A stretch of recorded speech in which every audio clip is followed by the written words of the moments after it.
Now we're going to look at the Egyptian prophecy. And the source of this prophecy comes from two ancient Egyptian artifacts, the Egyptian Book of the Dead and the Great Pyramid in Giza. The Egyptian Book of the Dead is a collection of papyruses, and you see a sample here of them, talking about spiritual activity and also passages through something called the light. Initially, a man named Marsham Adams, reading Budge's translation of the Egyptian Book of the Dead, noticed that Budge had simply artificially titled it the Book of the Dead because the Tibetan Book of the Dead had been published recently, and he liked the idea that he had the Egyptian Book of the Dead. But the truth was that the book was actually titled right in the hieroglyphs, The Book of the Master of the Hidden Places. That was the real title of these papyruses, this manuscript. Marsham Adams also noticed that in chapter 15, it started to talk about a thing called the light. And that fascinated him because it sounded like they were really talking about a structure and hallways and passageways through the structure. So he began to keep that in his mind, and he started to realize that the chapters in the Egyptian Book of the Dead correlate to passageways in the pyramid. He first realized this when he looked at the original entrance to the Great Pyramid, not the one that we all use today to enter the pyramid, but just above it's the original entrance, and there's a glyph here called the Horizon of Heaven. And what comes through the horizon of heaven? The light. The light. And he realized, my goodness, particularly chapter 15, is one of the great Egyptologists, Sir Gaston Maspero, wrote, "The pyramid and the Book of the Dead reproduce the same original, the one in words, the other in stone." And Edgar Cayce confirmed this. This is true. The layout of the Great Pyramid is a chronogram. Here's one of Edgar Cayce's readings. "There are periods when even the hour, the day, year, place, country, nation, town, and individuals are pointed out." How can you do that? How can we be looking at the 1,000 years into the future and know exactly who's going to do what, when, where? Is it all seen like that so much? Kind of like Jesus saying every hair on your head is counted? Well, they better be recounting quickly because I'm losing some every day. It's an amazing idea that you could carve in stone the whole pathway into this realm and back out, and everyone that's involved. And individuals are pointed out. That's how correct are many of those prophecies.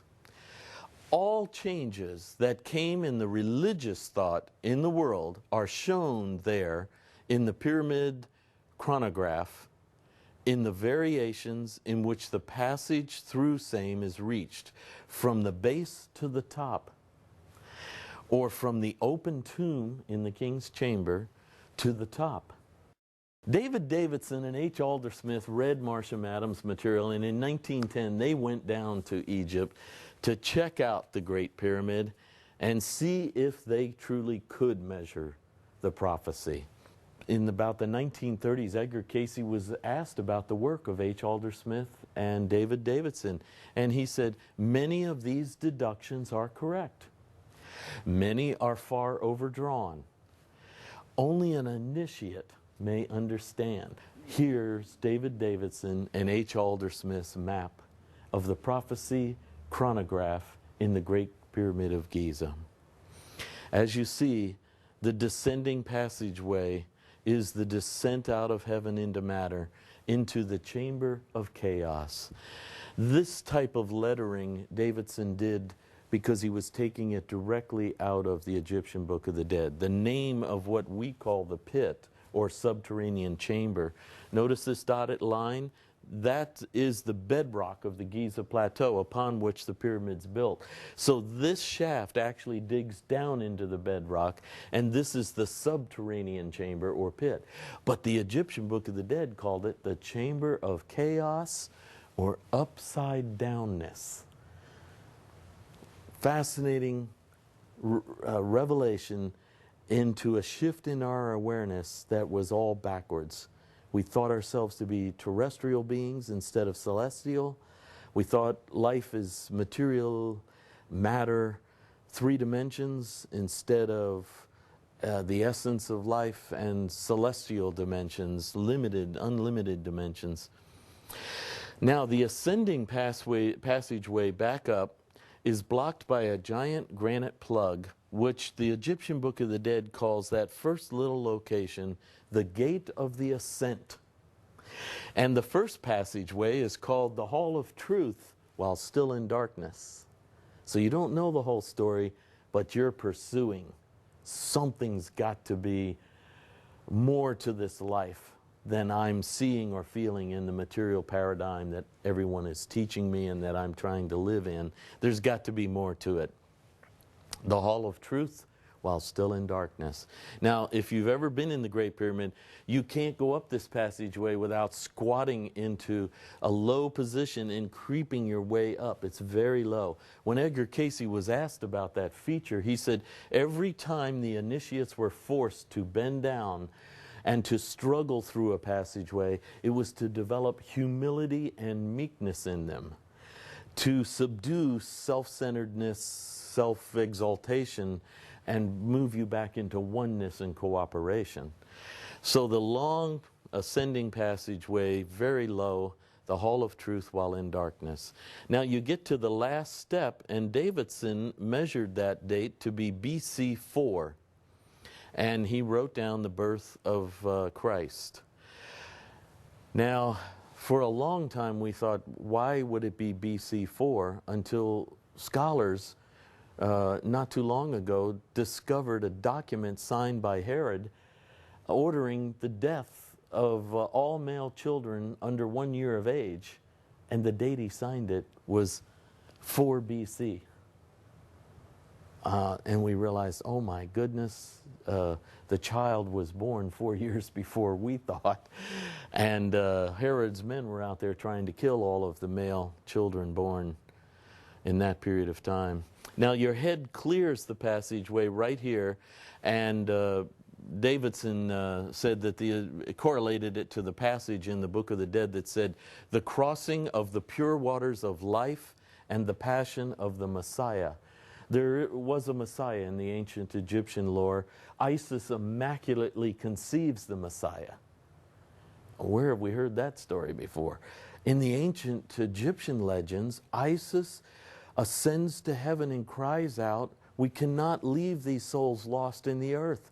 Why are we withdrawing? Let's help them. Let's try to help them.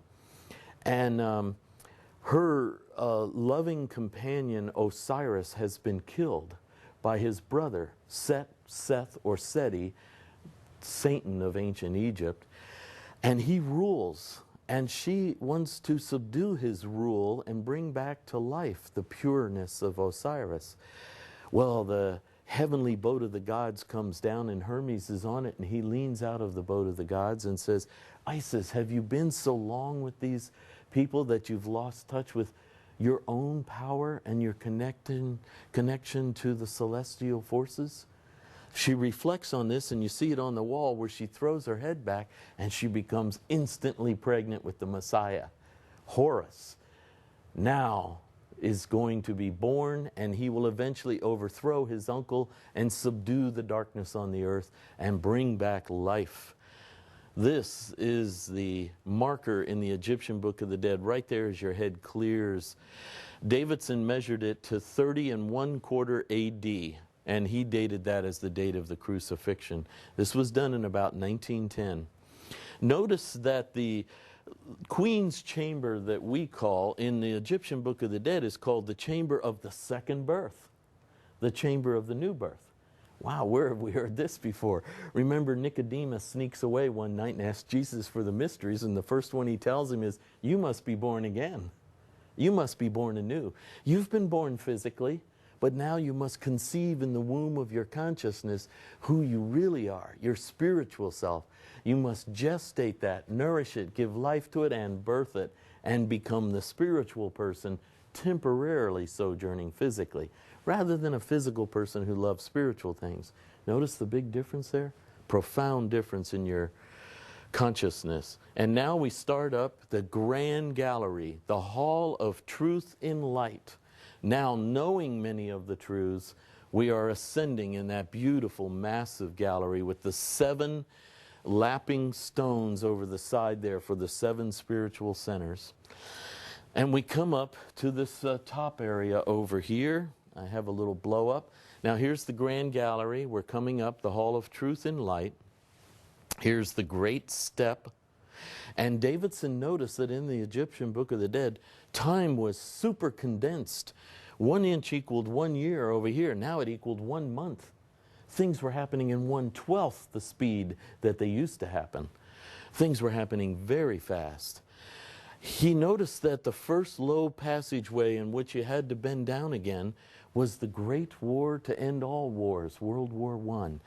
And he thought, wow, this is amazing, the dating of these things. Here is the chamber of the triple veil, conscious mind, subconscious, and superconscious, moving into the universal consciousness. Then the dating of the next low passageway was 1928 to 1938, the beginning of the Great Depression and World War II. And right in the middle of the King's Chamber, World War II ends, 1945. Now, Davidson and Aldersmith thought that when you hit this wall, the world ended. Just like many of us thought the Mayan prophecy ended on December 21st, 2012, and so did the world. No, when Edgar Cayce was asked about this some 20 years later, he said, no, they were supposed to go up the wall. But Davidson and his partner had 1958 as the end right here. But let's go up the wall. Now, here we go. Here's the grand gallery, the great step over here, the triple veil chamber. We're coming through the low passageway into the King's Chamber. There's the open tomb. That sarcophagus never had a lid on it, and it's larger than the entranceway. So the whole chamber was built around that sarcophagus. The concept that the tomb, the sarcophagus is open. There is no death. And then 7 stones are laid above it to represent the 7 ages. And we cycle back through them real quick just to make sure we really got it. That we understand and face all the weaknesses that brought us down. We have them under control, and they have nothing in us again, so we can ascend. Now, Edgar says, go up the wall 1 inch equals 1 month. You move your way up, and you can see how we're moving through. He said every time you come into a stone, it's a hard period. Every time you hit an air pocket there, and it's a buoyant, expansive period. Not necessarily joyful and all, but a little bit expansion and awareness and a breath for a moment or two, and then struggle again with issues. Notice that 2012 is right about in here, coming out of this stone, moving then into the next stone and on up to the top 2, which are limestone. These are granite, and these are limestone. Now, he said from the sarcophagus all the way to the top, and the prophecy ends, it's very hard to measure this exactly, somewhere around 2038. 2039, 2037, somewhere around that, you hit the apex. And when you hit that, Cayce says, the prophecy in the Great Pyramid is over. The old record in Giza is from the journey to the Pyrenees. Now that refers to the sinking of Atlantis. The final destruction of Atlantis, everybody had to migrate to higher land. The Pyrenees Mountains was one of the key places where ancient Atlanteans traveled to.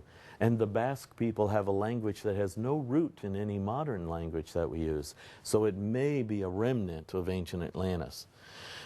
To the death of the Son of Man as a man. So he sees the journey from the ancient period, and the ancient times in which everything was self-pursuit, and then a period of searching in which you stop thinking of yourself as a physical human being, but a celestial being, not a human, not a material creature of terrestrial life. The death of the Son of Man as a man is a breakthrough, an awareness that you might have something more to you that lives long beyond the physical body. And then to 1998, which Casey saw as the beginning of the influence to the New Age.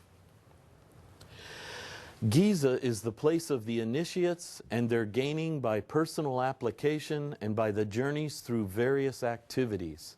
A soul becomes conscious, aware of its contact with the universal, cosmic, God, creative forces. Notice he hyphenates this to pull this all together to try to describe something that is often difficult for us to describe.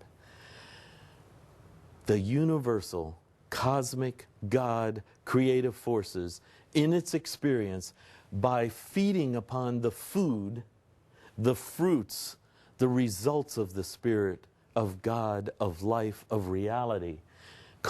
He lists them: love, hope, kindness, gentleness, brotherly love, patience. Patience, he said, overcomes time and space. Patience is a characteristic of a celestial being, not a terrestrial, space-contained, time-oriented being. It breaks you out of that reality. These make for the awareness in the soul of its relationship to the creative forces that is manifest in self, in the ego, in the I am of each soul. And the I am that I am, God's name that he gave to Moses when Moses asked for his name, that I am, that little I am, is me too, the Creator saying.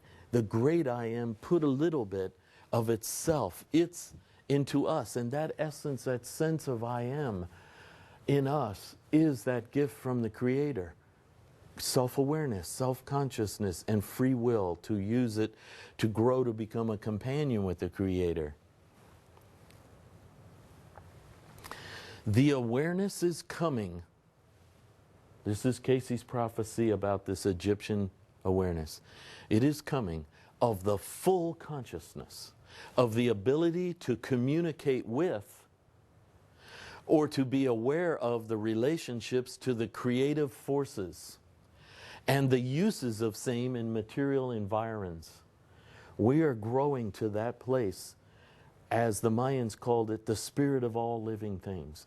An awareness that we can communicate with the life forces, the creative forces, and understand our relationship with them and use them to live in the material environment in a more spiritually oriented, cosmically centered manner with a higher consciousness and a higher vibration.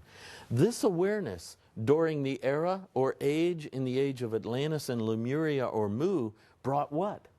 We had that as we descended from the heavens. That's why when we look around the planet and find ancient megalithic structures that we could hardly build and hardly orient as perfectly to celestial objects as the ancient ones did, we had that awareness when we were building those things, when we were descending out of the heavens. But it brought destruction to man. We did not have control of our desires, our cravings, our free will, our selfishness. Destruction to man and his beginning of the needs of the journey up through that of selfishness. What a long, painful journey that has been. Casey says this age that's coming, we will have the ability to communicate and be aware of our relationship to the creative forces and be able to use them again. We just have to be careful not to misuse them as we did in Lemuria and Atlantis. The Egyptian prophecy began with an involution of spirit and mind into matter, then an evolution up through matter until souls regain the spirit consciousness they once possessed. And again, they show 7 ages. See how these two work together? The Mayan, Aztec, Toltec wisdom and vision of the whole story in and out. The 7 cycle. The Egyptians, the same story. The hardships you have to go through to become aware again of your celestial nature and to contain your urges in order to cooperate with the whole and then have the greater power of the celestial creative forces in you and through you to live and survive in this world. But the soul must become aware of that again. And the human, egocentric, earthy self must die a little bit to make room for the true self, to birth the true self, have that second birth. Then the true self, there's nothing innately wrong with the earth or with matter. It's more the orientation of what is dominant. The true self then can temporarily sojourn in a physical environment using creative forces. There's no problem with that. This is the prophecy of both the ancient Mayans, the ancient Egyptians, and it's very similar. The timing is a little different. 2012, 2038, but it's very close. There's a lot of transition going on, so they could overlap a little bit.